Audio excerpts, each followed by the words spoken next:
Chemical kinetic में हम आगे चलते हैं तो there are homogeneous reaction, heterogeneous reaction, effective collision, threshold energy, activation energy and law of mass action. ये डेफिनेशन आपसे कभी कभी एग्जाम में 1 मार्क्स में पूछी जाती है। तो होमोजीनियस रिएक्शन कौन सी रिएक्शन होती है?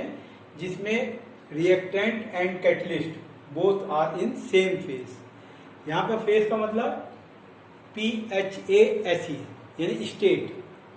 तो सेम फेज का मतलब कि SO2 and oxygen are gas, catalyst is also in the form of gas, therefore this reaction is called homogeneous reaction. And heterogeneous reaction means in which the reactant and catalyst are in different phase. Here reactant are in the gas and catalyst vanadium pentoxide is solid. Therefore it is heterogeneous reaction. What are effective collision? तो अगर आपको पता हो कोई भी reaction जब होती है तो जब रिएक्टेंट मॉलिक्यूल्स आपस में कोलाइड करते हैं यानी टकराते हैं तभी प्रोडक्ट बनता है। अब मान लीजिए रिएक्टेंट मॉलिक्यूल 100 टाइम आपस में कोलाइड करते हैं तो जरूरी नहीं है कि 100 टाइम कोलिजन इफेक्टिव कोलिजन हो, बल्कि उसमें से कुछ कोलिजन ही ऐसे होंगे जो रिएक्टेंट को प्रोडक्ट में कन्वर्ट करेंगे। तो इसका मतलब effective collision are the collision which bring the chemical chain are called effective collision. Threshold energy ये भी आपने 11th क्लास में भी पढ़ा है। थ्रेशोल्ड एनर्जी क्या है? Minimum energy required to bring chemical change are called threshold energy. मान लीजिए एक्सोथर्मिक रिएक्शन है या एंडोथर्मिक है, SO2 और O2 किसी टेम्परेचर पर रिएक्शन करते हैं तो मान लीजिए 5 किलो जूल एनर्जी टोटल चाहिए, तो उस एनर्जी को हम थ्रेशोल्ड एनर्जी कहेंगे। एंड एक्टिवेशन एनर्जी क्या है? Minimum energy to be supplied externally. अब एक्सटर्नली का क्या मीनिंग है? मान लीजिए किसी रिएक्शन में 5 किलो जूल एनर्जी चाहिए, रिएक्टेंट के पास कुछ अपनी एनर्जी है, मान लीजिए 2 किलो जूल है, तो थ्रेशोल्ड एनर्जी क्या होगी? एक्टिवेशन एनर्जी क्या होगी? थ्रेशोल्ड एनर्जी 5 किलो जूल में से 3 किलो जूल रिएक्टेंट की एनर्जी माइनस करेंगे तो एक्टिवेशन एनर्जी 2 किलो जूल आएगी। तो एक्टिवेशन एनर्जी क्या है? जो एक्सटर्नली हम देते हैं और रिएक्टेंट के पास कुछ एनर्जी होती है, या इसको सिंपल डेफिनेशन में कह सकते हैं energy required to form activated complex are called activation energy. Next is law of mass action. ये चैप्टर इक्विलिब्रियम में आपने पढ़ा था, इक्विलिब्रियम कांस्टेंट में, तो वहां पर आपको बताया गया था लॉ ऑफ मास एक्शन क्या है कि rate of reaction is directly proportional to the product of concentration of reactant raise to the power number of coefficient in balance chemical equation. This is the law of mass action. तो for general reaction AA BB equal to CC DD means forward reaction के लिए rate of reaction क्या होगा? R equal to K A की power A B की power B, where A and B are coefficient in balance chemical reaction। इसके बाद आप पढ़ेंगे रेट लॉ।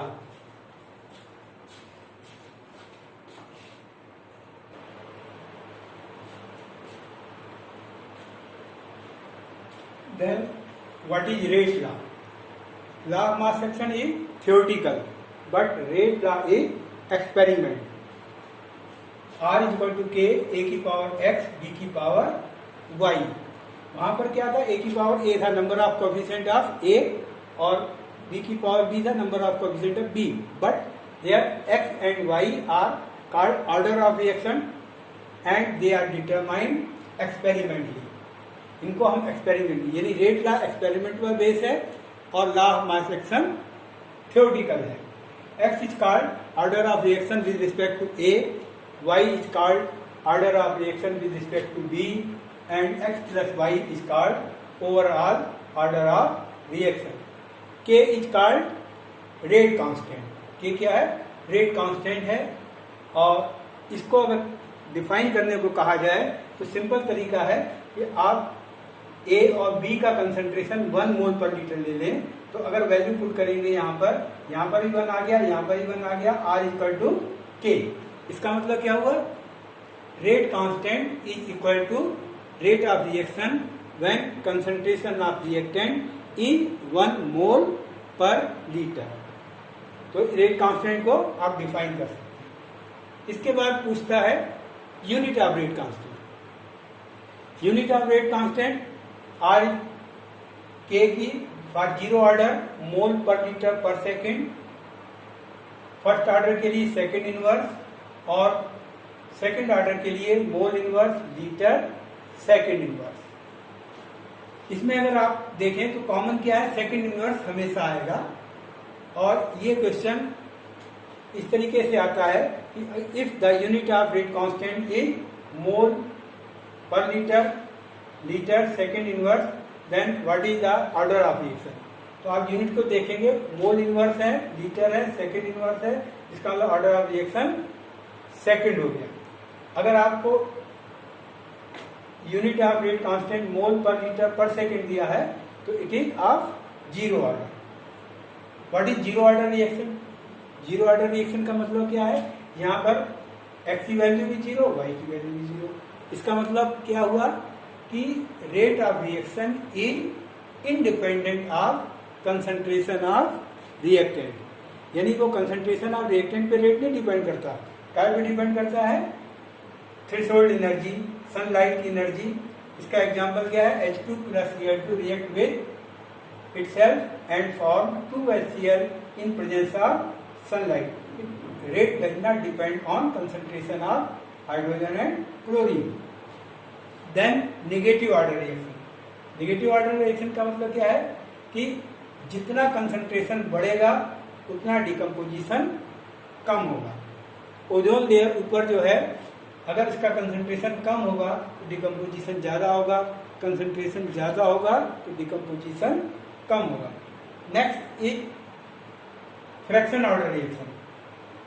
फ्रैक्शन ऑर्डर का मतलब क्या है कि ऑर्डर ऑफ यानी एक्स या वाई की वैल्यू फ्रैक्शन हो।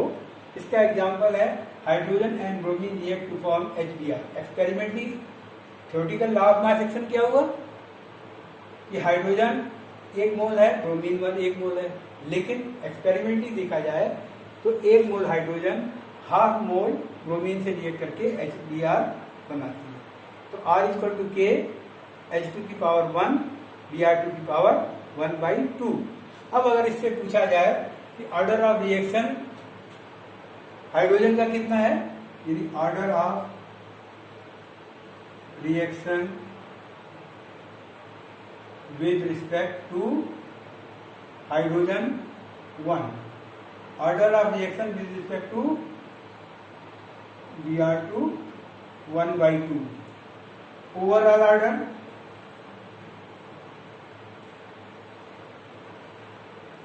of reaction 1 plus 1/2 equal to 1 whole 1/2 or 3/2। Thank you.